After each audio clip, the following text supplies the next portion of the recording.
This journey is not so different from our past 8 championships. They wrote us off, but every time, we kept writing. He's got a touchdown. Dodged the eye of this national championship win. To tell this story the right way, let's take it back to the beginning, where it all began. All the hours working in the dark, when nobody was watching, where resilience was a requirement.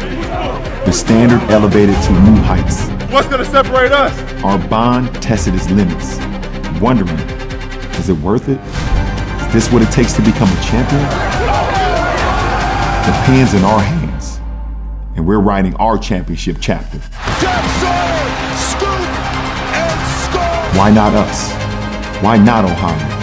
Why not engrave our legacy in gold? We've turned doubt into domination. How y'all want to be remembered, Bucks? I know how I want to be remembered. All for this historical moment. 60 minutes for a lifetime of legacy. It's their family against our family. When you have family, you do everything you can to defend your family. It's no longer a question of why not us, but a statement. It's always been us. Look out! He goes by Garrett. Travian Henderson. Smith rolling free. Breaks the tackle. Ohio State. It is, well, it will always be Ohio against the world. Our story is unfinished. Our story has one last chapter to write. The chapter of champions. Your story will be told forever in Ohio State history.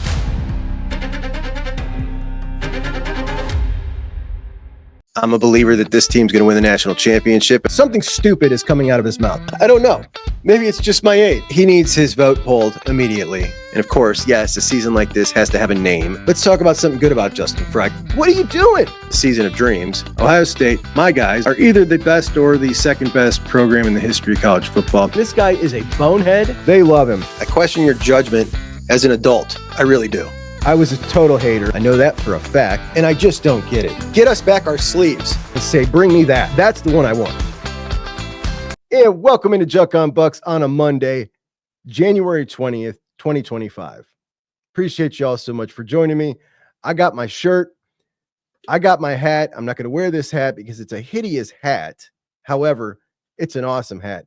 This hat is not a national championship hat.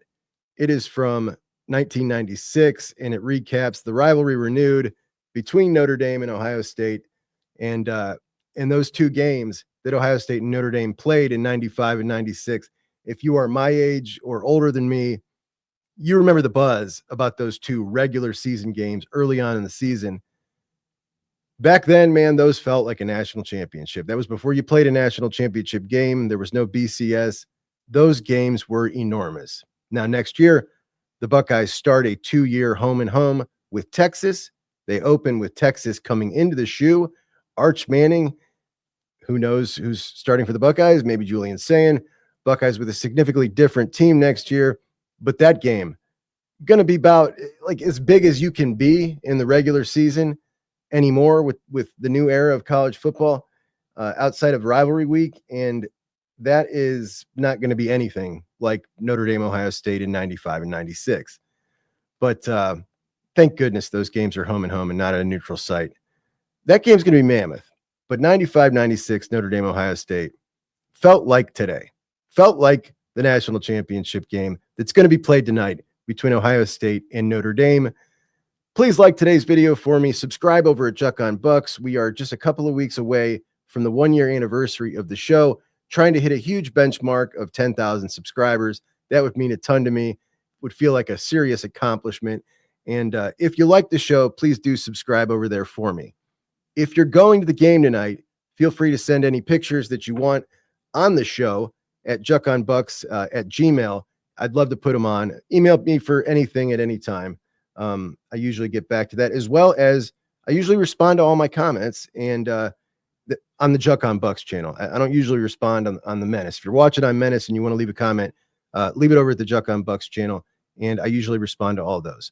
But the national championship game, the tickets, the most expensive ever, now averaging $2,637 to get into the Mercedes-Benz Stadium tonight.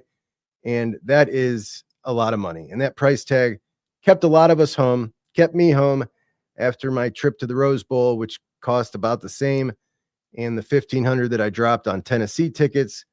So if you are at home watching the game and you want to interact with a bunch of Buckeyes during the game, pop in. I'll be live streaming the entire game unless something really bad happens and I might have to split, but we'll see. I don't think that's going to happen. So we'll be live streaming here at JUCK on Bucks. Pop on in, say hello to us in the chat. We will have some more free JUCK Guys shirts giveaway. Congrats to Everett, Mika, and Adam who won shirts last time, and it was a whole lot of fun for the Cotton Bowl. I also caught myself with a really funny reaction to the Jack Sawyer play. So hopefully we can get another awesome reaction tonight. We expected the national championship game to be very expensive. Obviously, you got two of the top programs in college football history, two of the biggest fan bases, Ohio State's insane run, and the exciting brand of football they're playing.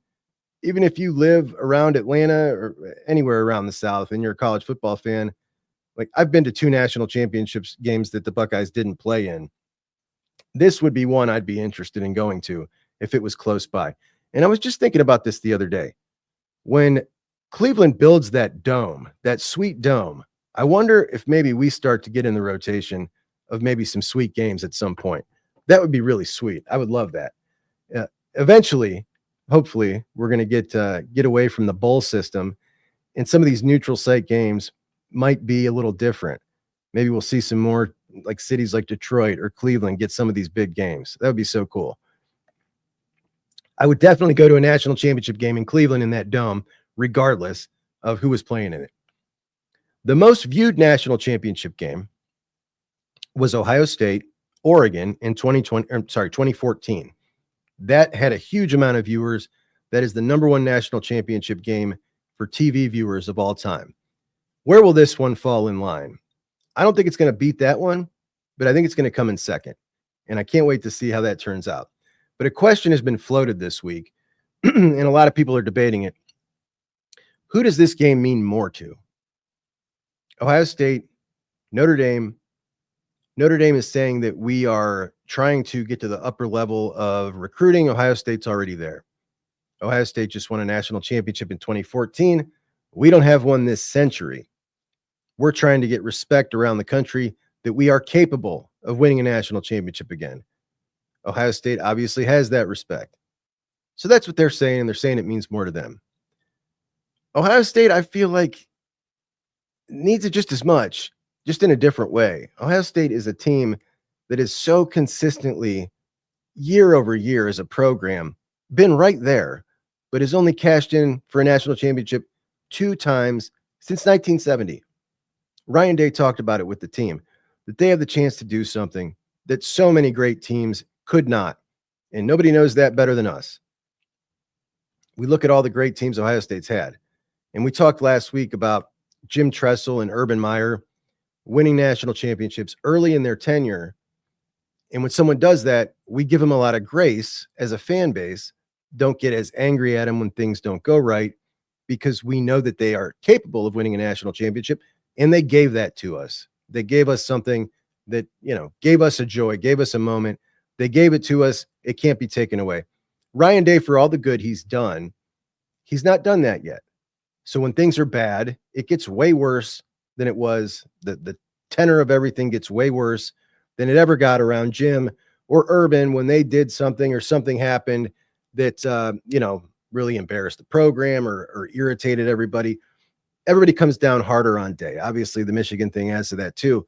But had he won a national championship in 2019 or 2020, there would be a much different level of tolerance when things didn't go right. Jim Tressel had that. Urban Meyer had that. Ryan Day is fighting for that. And a national championship for the Buckeyes tonight would change a whole lot for him. Marcus Freeman way exceeded expectations in year 3 as the head coach, and he's going to get nothing but praise from Notre Dame, win or lose. Ryan Day, they came into the season, it's championship or bust. They're at the championship. I think this is pretty close as to who needs this more. And when we talk about this game, should the Buckeyes win and win a national championship, I'll tell you something. As someone who is a fierce defender of the greatest rivalry in sports, someone who gets really pissed off when people say it doesn't matter anymore, if Ohio State, who lost the game this year, goes on to win the national championship tonight, this national championship is in no way, not one iota, devalued to me. And had they beaten Georgia in 2022 and then gone on to beat TCU for that national championship, it would in no way be devalued despite losing to Michigan that year. I consider us very lucky that we have a huge game that we get to play every year with huge stakes, that even if you have a lackluster season, if you win that game, you feel great. We lost this year's game, and they are the champs of the rivalry this year. These are two separate things. The best team in the country sometimes loses. The national champion usually loses. Now, you can say it may keep this team from being considered one of the all-time greats, which they otherwise might be in the conversation for. They would definitely be in the conversation for it. When we look at the generational defense, the offense, the talent, they would have, had they won the game, only had one loss by 1 point at Autzen Stadium to a team that they came back and smashed in the playoffs. They would absolutely be in the conversation for one of the greatest teams ever. And some people will automatically disqualify them for losing as a 20-point favorite at home to their rival. And I get it. I get it. But as far as the national championship, should they win it, I'll be hanging that flag with pride. There will be another one of these. There is absolutely not anything that will mean any less about that national championship to me because they lost the game. Now, the game, to me, always going to be just as important as it ever was. It's just a separate thing. It's a separate thing, and they are this year's champion. Ryan Day's got an issue, and next year when we roll around to the game, going to mean every bit as much as it always has to me. Won't take a thing away from this national championship. Over the weekend, on Saturday, there was media day for all the coaches and all the players. They were in a huge, I don't even know where they were, but a huge convention room, and they were going around doing interviews with everybody. And we got some good pieces of information from that. And then on Sunday, Ryan Day and Marcus Freeman did their joint press conference, and it definitely went better for Marcus Freeman than the one he did with James Franklin, where James Franklin basically tried to big brother him. Look at Marcus's hairline. He's so young. God, that guy, he's so condescending. But Marcus Freeman and Ryan Day are two people that in these circumstances, like, I think they're both extremely easy to root for, both very likable people, good people. And when you listen to them talk about their program, their philosophies, it's just so apparent that you got two guys that do it the right way here. And obviously Ryan Day has a lot of haters outside of Ohio State, even in Ohio State, but you know, he's just a good dude. He really is. Anyway, I don't know about you guys, but when it comes to Ohio State in big time games, I'm generally a big ball of nerves, and I don't feel it yet. Probably will by game time, but I don't feel it yet. And I think I don't feel it yet because this Ohio State team has done something we've never seen a team do before. The way they have beaten these great teams at the end of the year, beaten them soundly. We've never seen anything like this. And now this crew is heading into the biggest game of their lives in what I think is a very good matchup for them. Are they going to lose now? I don't see it. The seniors, the class of 2021, the fifth-year seniors, we could start with the defense, because where else would we start with this team? It's generationally good.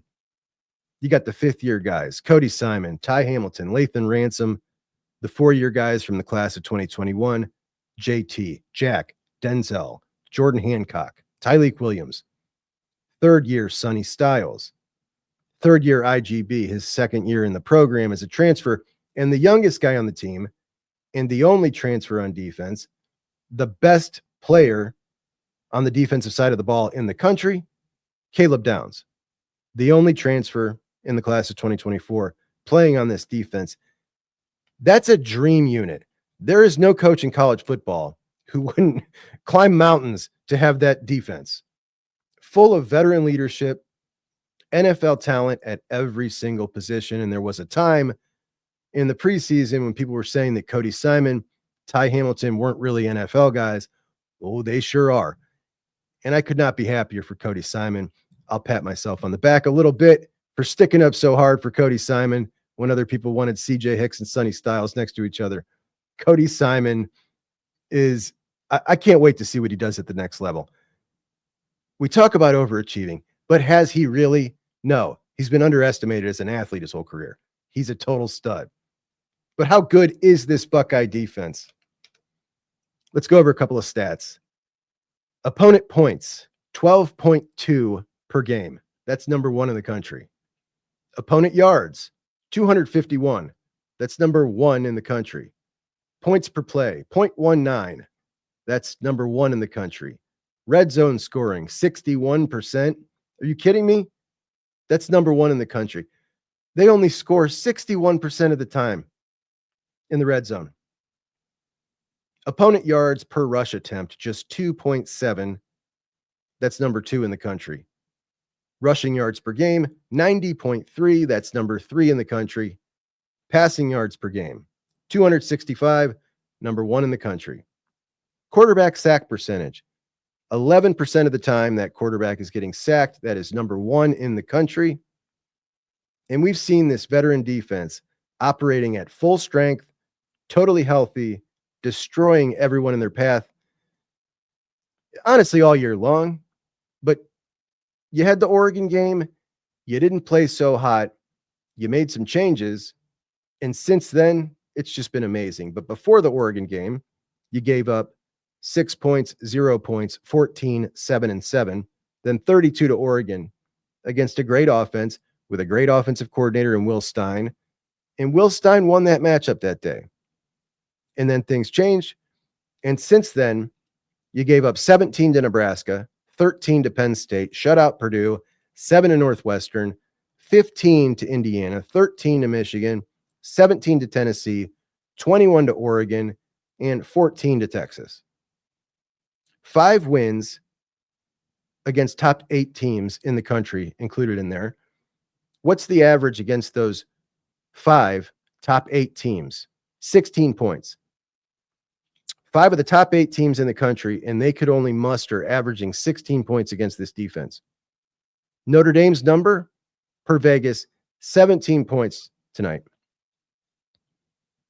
How did Notre Dame's offense do against good defenses this year? Well, against Georgia, who we know is a good defense, Notre Dame scored 23 points against them, but they only had 1 offensive touchdown.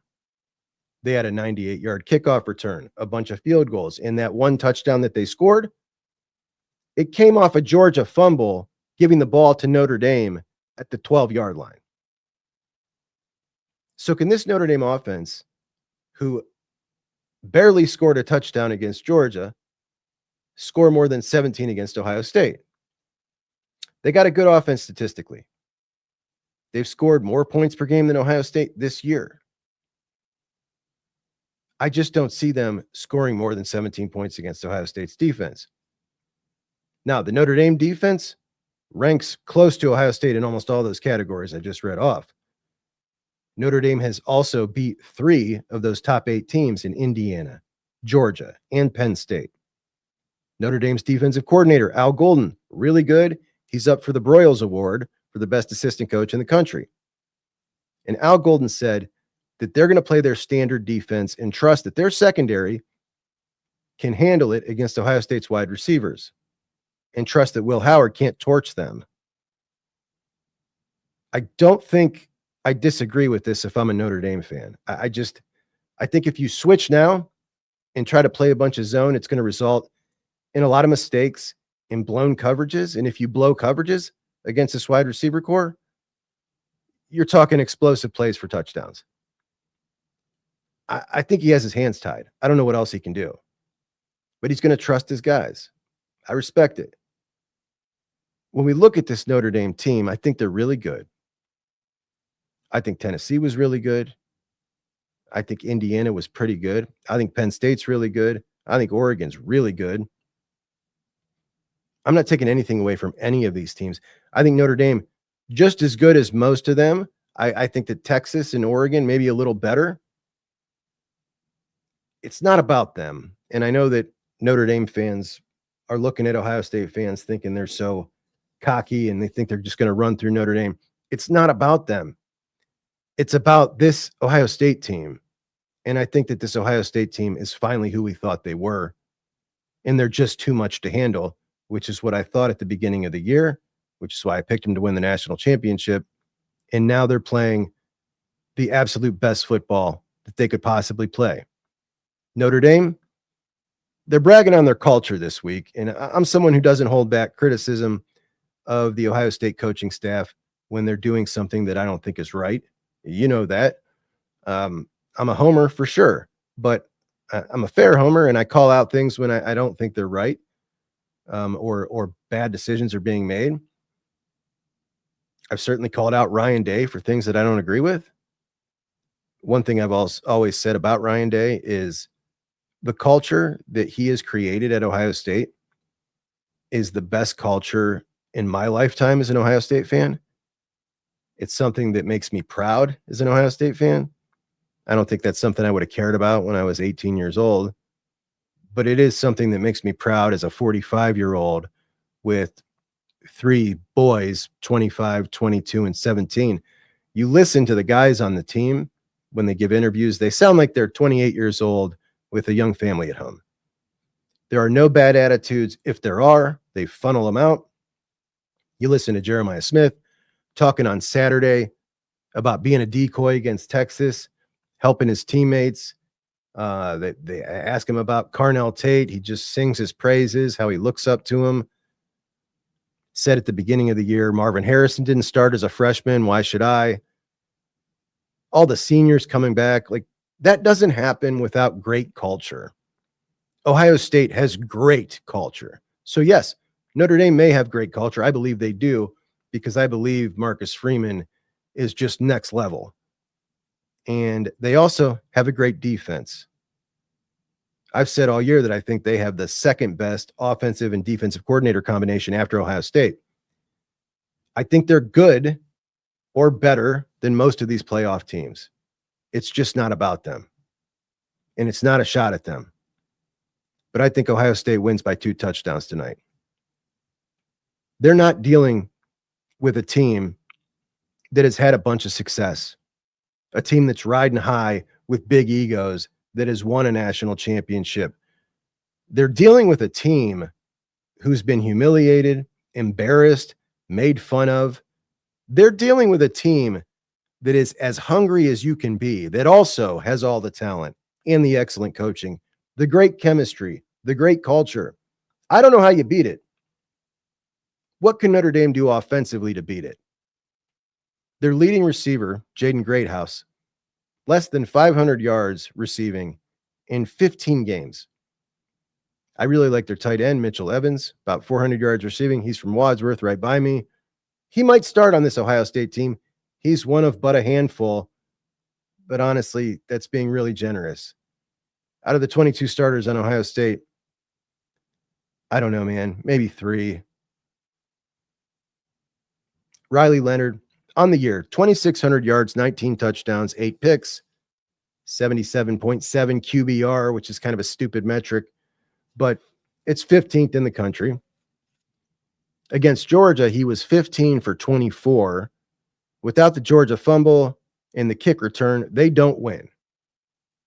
Against Penn State, he was 15 for 23 for two interceptions, 1 touchdown. Penn State was able to bottle up his running much better than Georgia, held him to 35 yards on like 18 carries. Georgia, he had 80 yards rushing. Pretty damn good. And there's definitely something to be said for this Notre Dame team and teams like it that just find a way to get it done. This guy is not like Will Howard, who will run it on 4th down. He is a runner. He's an athlete. He's good at it. And Ohio State has got to make sure they contain him. Dealing with a running quarterback is never easy. I think this Ohio State team is uniquely equipped to do it. With a guy like Caleb Downs playing that rover position, 10 yards deep, and with a defensive line who must stay disciplined. Are you kidding me? This defensive line and the way they have played this defensive line for the last several years has kind of maddened a lot of the Ohio State fan base because they're so damn disciplined. When you tell these guys to make sure on the end Riley doesn't get outside contain, done. Won't happen. They won't let it happen if you tell them. When you talk about Ty and Tyleek in the middle, stay in your gap, don't get moved off your spot, done. These guys won't freelance. They're the most disciplined defensive line we've ever seen, without a doubt. And they're going to hold their own, and they're going to do their thing. And Sonny, Caleb, Cody, they're going to keep this dude from eating him up on the ground. They've got to do it on third down. Notre Dame has to stay on schedule. They can't have third and longs or they're cooked. Most importantly, Notre Dame cannot get down. If they get down by 2 scores, if they get down by 10 points, throw in the towel, it's over. The only way they're going to win at that point is a couple of turnovers from Will Howard. I honestly think the only way they're going to win, period, is a couple of turnovers. Notre Dame's done an unbelievable job this year. Coming back from the NIU loss, they went on a 13-game run. They've won 13 in a row, the most in the country. They're recruiting at an amazing clip. Marcus is doing an amazing job. When you listen to Marcus Freeman, you understand why young guys want to play for him, why they have such great culture. He's just awesome. He really is. Listen to that press conference with him and Ryan Day. He's just awesome. He's not had enough time to build his roster to look like Ohio State's. It's just not there. He can win the game if Ohio State helps him out. I don't think they will. Football is unpredictable. This Buckeye team's not going to give it away. And the Notre Dame fans who I've listened to this week, they have a lot of false hope. And they're looking at the 2023 Ohio State-Notre Dame matchup and saying, what's different about this Ohio State team? Well, who did they face off against last year? Kyle McCord. In his first big game, he had played 2 years previously against Akron, and then 2 games, crappy teams leading up into that game. At Notre Dame Stadium at night, Travion Henderson, who smoked them for a huge one, Marvin Harrison Jr., an injured Emeka, remember he was injured, still had a pretty good game, and Penn State's 4th string wide receiver who had 200 yards, Julian Fleming. Chip Trainum. What's different this year? Well, Will Howard, who is incredibly experienced. Kyle McCord had 3 starts. Will Howard has 50. Played a lot of big games and a lot of big games recently. Jeremiah Smith, who they're saying, well, I mean, it's an even swap. No, it's not. Jeremiah Smith, his ability deep to hit you for the big one is far superior to Marvin Harrison's. We can debate who's better. Well, that's this part, not a debate. Jeremiah Smith deep for the big one, way better. You got a healthy Emeka and Carnell Tate, who would be Notre Dame's number 1 wide receiver. Quinshon Judkins. Look, I really like Chip Trainum from my hometown, but Chip's playing at Toledo next year for a reason. Quinshon Judkins will be in the NFL. And Trey, who smoked them again last year for a big one. And now this offense with all those tools being run by Chip Kelly. Chip Kelly in these big games, outside of the rivalry game, which I believe was heavily influenced by Ryan Day, has been pretty damn good. How about the competition Chip Kelly's gone against? The Broyles Award is given to the best assistant coach of the year. This year, the finalist for the Broyles Award, Marcus Arroyo, offensive coordinator at Arizona State. Then 4 defensive coordinators, Brian Haynes from Indiana, Tim Banks of Tennessee, Pete Kwiatkowski of Texas. 3 defensive coordinators that Chip Kelly dispatched. The 4th one, Al Golden. He'll play him tonight. All right, so we're already hearing the the built not bought stuff from Notre Dame, the stuff that Michigan said all year. And it's really convenient that The Athletic just actually did an article on the way these two rosters were constructed. And here you go. Ohio State, just 14 transfers on the roster, Notre Dame, 11. It also goes on, in-state recruits, 22 Ohioans, just 2 Indianans. Indianans, is that how you say that? On Notre Dame's roster. Regional recruits, the same. National recruits, Ohio State, significantly less. If anything, this Ohio State roster is more homegrown than Notre Dame's, without a doubt. I also wanted to show you this. So Tavian St. Clair and a bunch of the guys from the class of 2025 were at a basketball court doing like a layup line, but they weren't laying it up. They were dunking it. And a couple of the guys that stood out. Number one, Jake Cook. Our guy Jake threw it down. It was pretty impressive. Tavian obviously was incredibly smooth with his dunk. Quincy Porter, 5-star wide receiver. You could really see his length. Bo Jackson, running back, smooth athlete. He definitely had a sweet dunk. But the guy who stole the show was Devin Sanchez. And I want to show you a still shot picture that I took from Devin Sanchez, one of 2 360 windmill dunks. And this dude athletically, it just jumps out how different he is. Just watching him do something like this with a bunch of other guys who are incredibly high-rated athletes. The kid could dunk his head if he wanted to. I mean, it was insane. And you just look at the leg placement, like everything about it, it was so smooth. It was so smooth. Maybe I should show you the video. But look at Bo Jackson. That's Bo Jackson on the left looking up at him like, are you kidding me? And seriously, are you kidding me? The dude is ridiculous. We're going to go over some of your comments. I did this built not bought stuff and the $20 million. We're hearing it more and more. And they've been setting this up since the beginning of the year as a way to discredit Ohio State's accomplishment should they win the national championship. Obviously, we've seen since Ross Bjork announced that $20 million figure that there are a few other schools that are right there with Ohio State and how much they spent. And we knew that all along. But we're hearing it more and more. And I did a video on why Ohio State taking just 7 transfers, which is 124th out of 134 in quantity of transfers, why the way they spent their money was a great thing for college football. And I did that video over on JUCK on CFB. So if you want to check that out, head over there. That's where I do more of my national videos, just shorter videos on national stories in college football, JUCK on CFB. But I wanted to go over quickly how we got where we got. Just a little quick review of the season to today, the national championship game, and a couple of the storylines along the way that kind of changed and shaped the way this season went, because it's been a pretty wild season.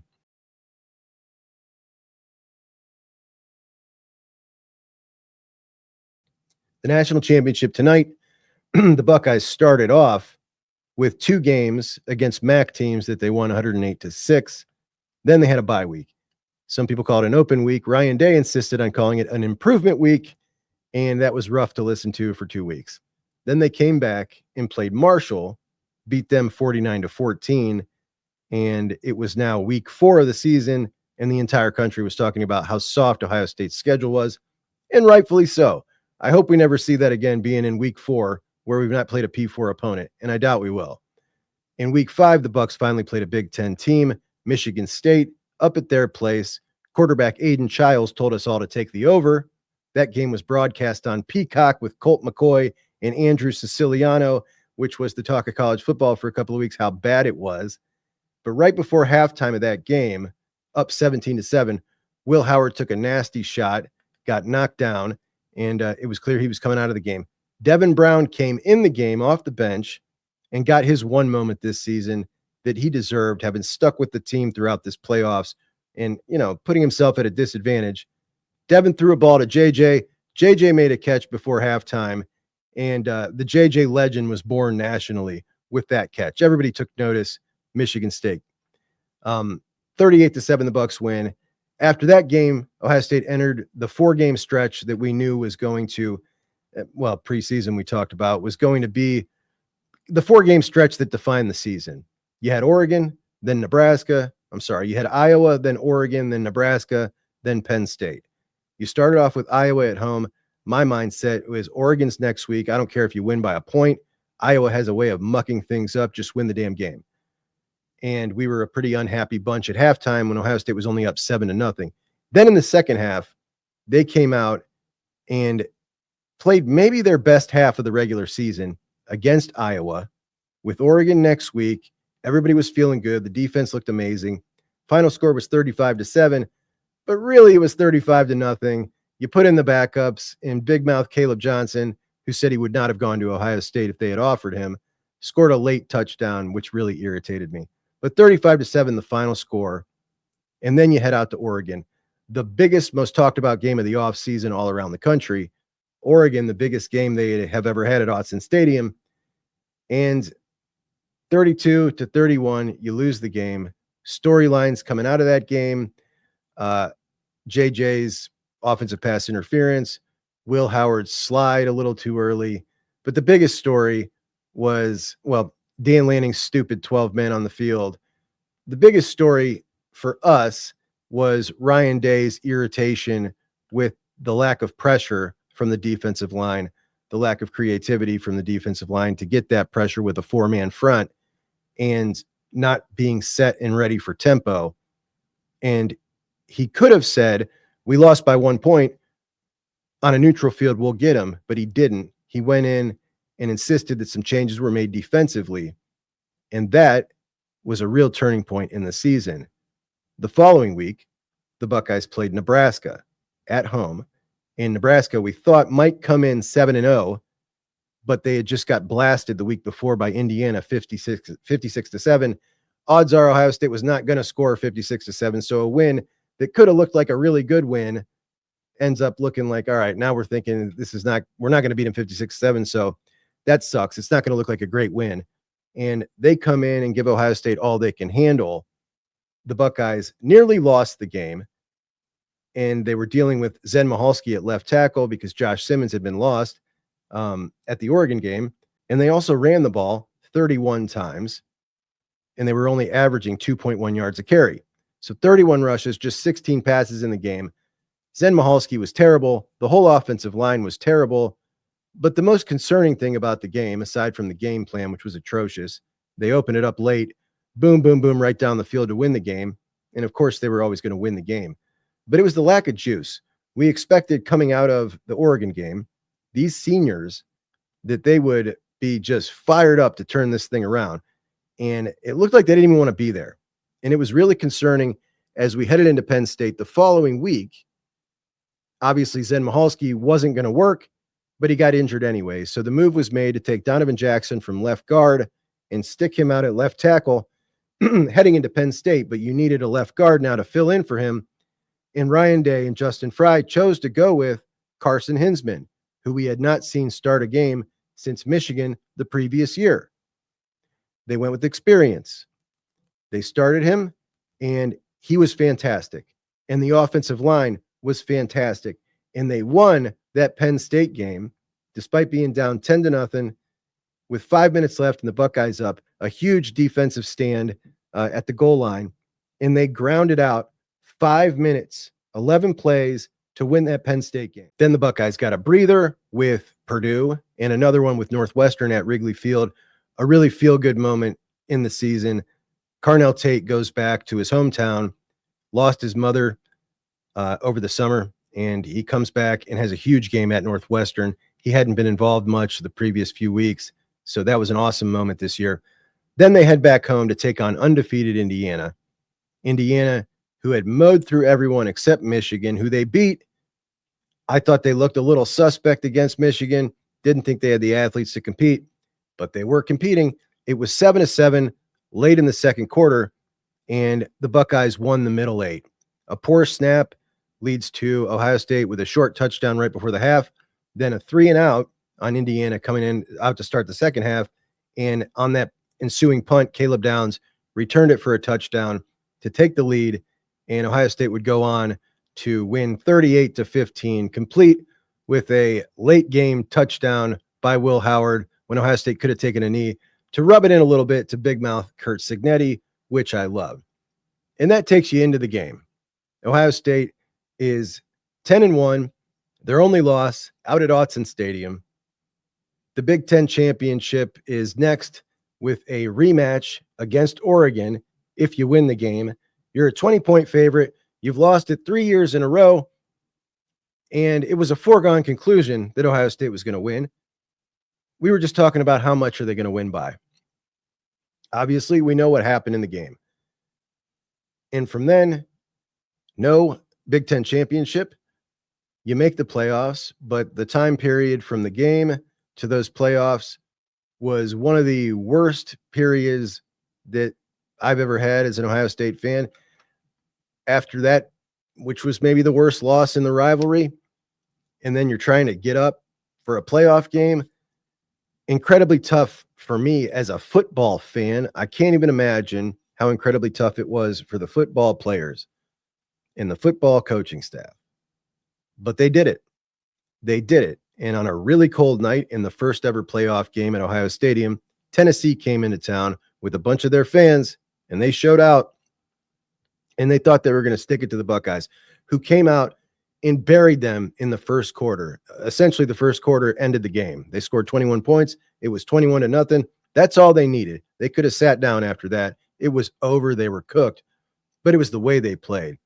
Hair on fire, aggressive game plan, pushing the ball downfield, and all of a sudden, it looked like the team we thought we had all year.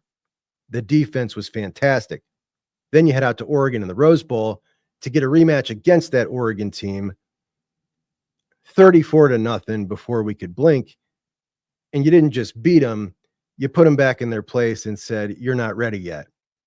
That takes you to Texas, back at the Cotton Bowl, where the previous year you had really laid an egg. And you take on a Texas team, another SEC team who was very good this year with very similar talent, and took their best shot. You didn't play your best game, but you took their best shot. And when you needed it most, you beat them. And that takes us to today, the national championship game against Notre Dame. Notre Dame on a 13-game win streak. They lost one fluke game this year that they shouldn't have lost. Other than that, they've beat the pants off of everybody else, got to the playoffs, whooped Indiana, then beat Georgia 23-10, then beat Penn State 27-24. And here they are in the national championship game against Ohio State. And this one is going to be massive. I can't wait to see it. It's about less than 12 hours away. You and I are going to watch it together, hopefully, if you pop in and see me. Let's read a couple of your comments, and we'll wrap this puppy up, man. I'm juiced. NBC Chrome says, I've thought the same thing that you just said, Juck, at the 14-minute mark. I think this playoff run that followed the worst loss to Teton will teach Ryan Day how to coach the game. I just got a feeling that should he, maybe even if he doesn't win, but what you just did is you just piled up 3 huge wins. Huge wins. First off, nobody can ever talk about Ryan Day when it comes to winning the big game anymore. Like that narrative is officially dead. Remember how big that was? It was a huge talking point coming into the year. Ryan Day can't win the big one. That's over. Win or lose tonight, that's over. And I just feel like if Ryan Day goes on to win a national championship, his headspace is going to be different in every big game he coaches on from here on out. And someone could argue, look, it's clearly different against Michigan. The way you could see it in his eyes. You could see it in his game plan. You could see it in the way he coaches. And I agree, in the past that is true. I just feel like, you're going to get a whole lot of a different perspective out of your whole coaching. Everything you do when you succeed at the highest level of your sport or your profession, it's just a different feeling. And I just think things will be different for him. At least that's what I hope, because I would hate to see him lose another one and go through this. But remember, you win a national championship, you build up a little more grace. You get a little more grace from people when you do that. Darius says, Juck, do you think some of these coaches will leave due to the pressure they suffer during the year with the fan base? Will they take the win and run? If they lose, they are sure to leave. But if they win, Will they take the opportunity to go coach somewhere else while they're ahead? I really don't think so. But like, if they do, if somebody were to leave because of pressure from the fan base, then they clearly didn't know what they were getting into when it comes to big time blue blood college football, and they're not cut out for it. Like, if a fan base makes you leave your job, it's not for you. So it's the best thing if that's what happens. Brutus says, in my opinion, we have a chance to be the new Bama in this new format. We should be playing in at least the next 5 out of 10 national. I think what it does is it guarantees you that your best teams don't slip up and miss out on a chance to win the national championship. And when you're Ohio State, your best teams are usually some of the best in the country. When we look at some of John Cooper's teams, when we look at the 2015 Buckeyes, like those teams that slip up, lose a game out of the national championship hunt are now squarely in the playoffs with an opportunity to now go make the run.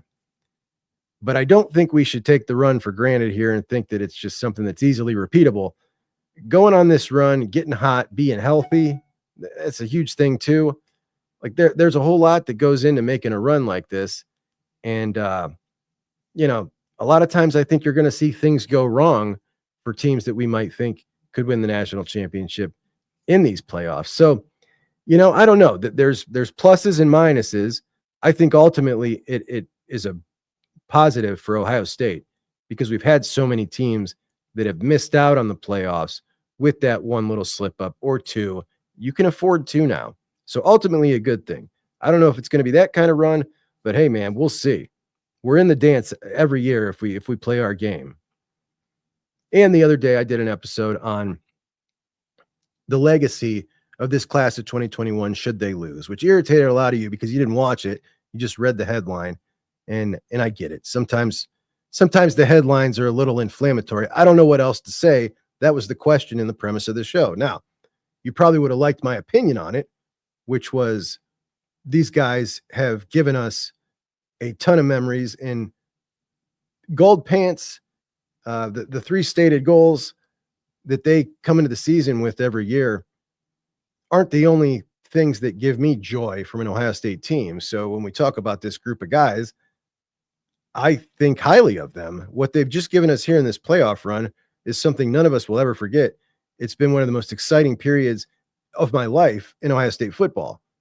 And I'll remember this when I think of these guys.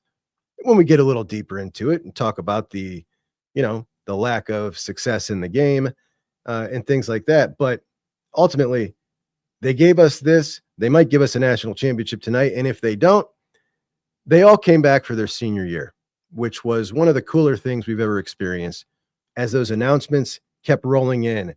But Tyleek's coming back, JT's coming, like as those rolled in, that was a crazy cool thing. And what they've given us up to this point has been awesome. So I'll remember them fondly. And I got a couple of comments from you guys here. MS says, I'll remember that they faced adversity and moved forward and fought their butts off to get to the championship, kept out the noise and all the backstabbing. They gave us a ton of memories. To hear these men speak is so satisfying. Quality people who care. I said it before. I'll take these kind of men any day for Ohio State culture. Go Bucks, play on fire. Very well said. Thomas Kern says, I've actually thought about the what if selfishly. I have enjoyed the crap out of this season. They've come a long way, baby. If we lose, we have some great memories and begin looking forward to 25. Cody gives us his stat for the day. Juck, I got a stat I've been holding back that I want to tell you, but I'm worried about jinxing us. So just know I'm knocking on wood before I type this. According to ESPN stats, if Trey does not fumble on Monday, then he played all 4 years of his college career without a recorded fumble. That's bizarre. I didn't know that. Great stat, Cody. There we go. Jimmy says, no matter what the outcome of this year's Natty, the Buckeyes have placed themselves as one of the greatest teams in recent history. It's been a fun year and a great ride. No one can take away the shellacking we put on Tennessee and Oregon. I agree. We will remember that very fondly, for sure. K. Smitty, 100% with you on this Juck rationale. Win or lose, I'm always going to say this team brought me joy. Thank you to these men. But I honestly believe This is what they were born to do, just up to this point. Lisa says, great perspective, Juck. Of course, I love this team and I want them to win a natty, but nothing will take away the admiration of their character and grit, not the joy of seeing them beat Tennessee, Oregon, and Texas. And Steven says, the real Buckeyes fans will never forget this 4-game Michigan losing streak. It's you Starbucks sushi casual Buckeye fans who just don't get it. I get it. I get that not everybody will see this the same way. And that'll be a hard stop for some people. If they don't win the national championship, that's it. That's their legacy. 0 for 12, didn't complete any of the stated goals. And I understand. I do. And nobody's going to talk you out of it. But like I said, there are more things that bring me joy about Ohio State football than just those 3 stated goals. There's more things that bring me joy than the game, winning the game, and national championships and Big Ten championships. And these guys gave me a lot of awesome memories, a lot of bad ones too. And I won't forget those either. But ultimately, it's the coming back for your senior year, foregoing the NFL draft to come back and give it one more go as Buckeyes. It's what they added to the culture. It's what they taught the guys younger than them. It's choosing Ohio State in the first place as one of the greatest classes in school history. All that means something to me. So that's what I'll remember. Now, if you are someone who likes all these helmets around me and has ever thought, man, I'd love a Buckeyes helmet with all those leaves, or I'd like an Oregon helmet, you can get one at our new sponsor here at Juck on Bucks, Green Gridiron. Green Gridiron has every college football helmet you could ever want, full size, minis, souped up ones with rubber bumpers and visors and chin straps. There's like 16 options of every team, and you can find them at Green Gridiron. NFL too. Get your kid one as a present. How you know he'd love it. Get one with your fantasy football as your trophy. Whatever you want, custom, no doubt they got it. Green Gridiron. The link is in the description. We appreciate them for hopping on. They said we're a perfect fit. I said I think you're right. So check them out. Green Gridiron, the helmet company, our new sponsor here at Juck on Bucks. And you guys, I will see, I hope tonight, maybe 20 minutes before the game, we'll come on live and we're going to have a party. We're going to watch some football. We're going to call the game. We're going to talk in the chat, and we're going to watch the Buckeyes compete for a national championship and hopefully handle their business. It's going to be exciting as hell. I can't wait, and I'll see you guys tonight. Juck on Bucks out. Hey, it's Juck. Juck. Who is Juck? Juck on Bucks. Juck on Bucks. Juck on Bucks. Juck. Juck. Juck. Juck on Bucks. My guy Juck. Juck on Bucks. My buddy Juck. Juck is the Juck. It's Juck on Bucks. Okay. Juck is junk. The Juck Eyes. Juck eyes. Juck on Bucks. Junk. Juck. Not junk. Juck.